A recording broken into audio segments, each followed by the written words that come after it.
Handshake between President Uhuru Kenyatta and his counterpart, ODM party leader Raila Odinga, has been credited for a stable political climate, thereby ensuring a favorable business environment. In fact, early this month, reduction in prices of basic foodstuff, among them sifted maize flour, sugar and wheat flour, saw the rate of inflation in February subdued to a 9-month low.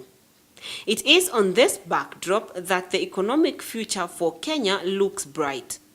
Metropol Corporation, a business information and credit management company, today made its 2019 economic forecast in a press briefing delivered by the group managing director, Mr. Sam Omukoko. Year in, year out, we have always had the opportunity to give our view on what we believe are the key drivers that will impact economic performance over the coming year. If I look at some of the forecasts that we have done, like last year in 2018, we did forecast that the economic growth, the GDP growth will be about 6%. The World Bank projected a growth rate of 5.7%. The Treasury projected about 5.2%, and it's expected that the Treasury will announce actually a growth rate of 6%. And that, you can see, is very accurate as to what we did forecast.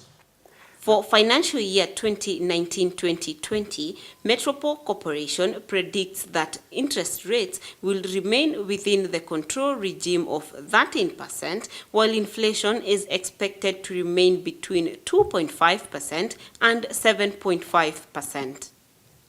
Following the removal of the rate cap from the 70% to a floor of 0, what this means is that banks now have a leeway of increasing the range through which they can manage their interest rate.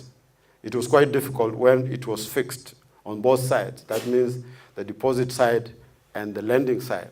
But once you remove the deposit side, it means that then banks have a way of a flexibility of trying to increase the range by taking lower deposit rates.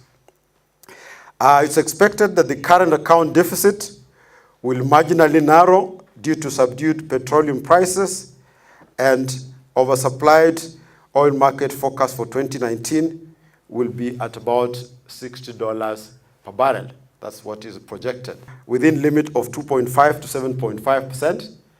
And with this, which means that with stable prices and increased funding, access to credit for consumption, then we expect that there will be accelerated, the production that will be happening can actually be absorbed by the consuming public.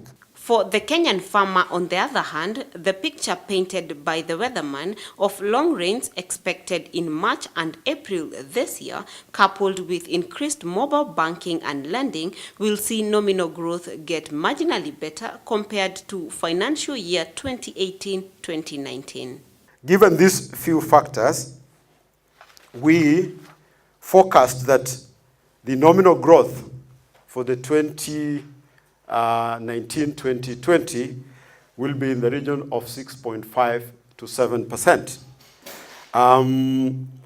This will be as a result of the increased number of mega projects under execution and the early impact of the Big Four. Now, government has forecast its funding for new projects under the Big Four.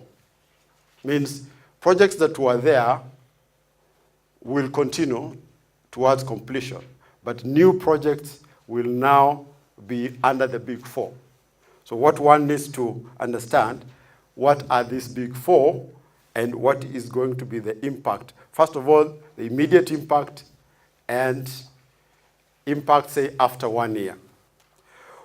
If funding is going to be redirected towards the Big Four, we expect a slight deceleration in terms of, because it's a reorganization period.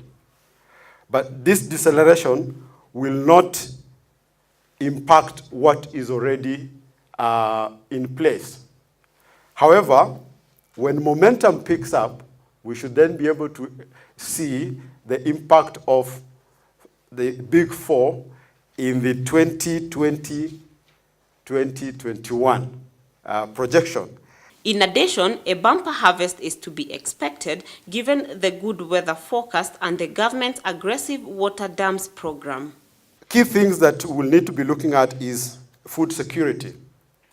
What is happening in the area of food security? I think there's a lot of funding that is going towards increasing the capacity of water, the various dams that have been earmarked in various places, so that we're moving away from rain-fed agricultural production to a controlled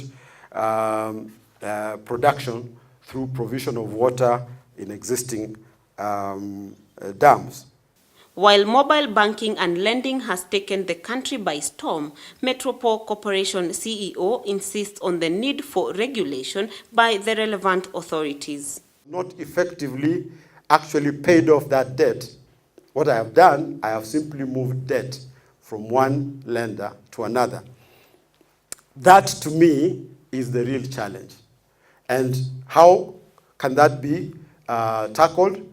Is to have everybody captured in the credit information sharing system, so that before you give out credit, you get to understand what is the current exposure of this particular borrower. But what we have suggested to the regulator, which is the central bank, is that we can define risk buckets. So we say, in this market, we want a maximum of 12 risk buckets. And then each risk bucket will then be a measure of the level of creditworthiness. So you, as a borrower, can understand, where do I fall in this risk bucket? And whether we give you a scale of an A, a scale of 100, or whatever figure that we use to describe that risk bucket, the borrower should just understand the risk bucket, where they fall, and what that means to them in terms of access to credit. However, massive corruption and low absorption rates in the economy have been termed as challenges in achieving projected growth rates. We have a challenge in accountability.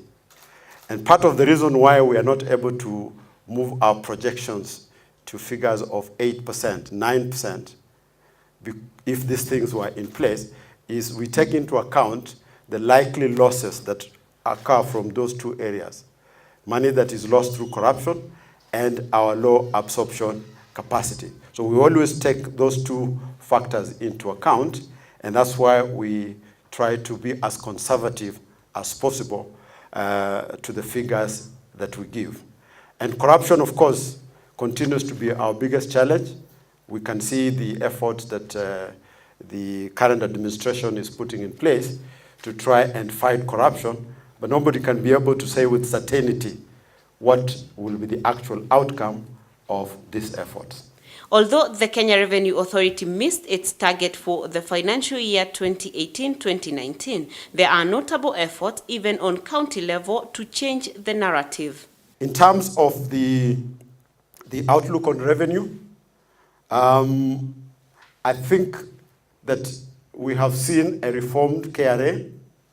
We have seen some innovations. If you look at how tax is being collected on the small businesses, it's at the point of licensing.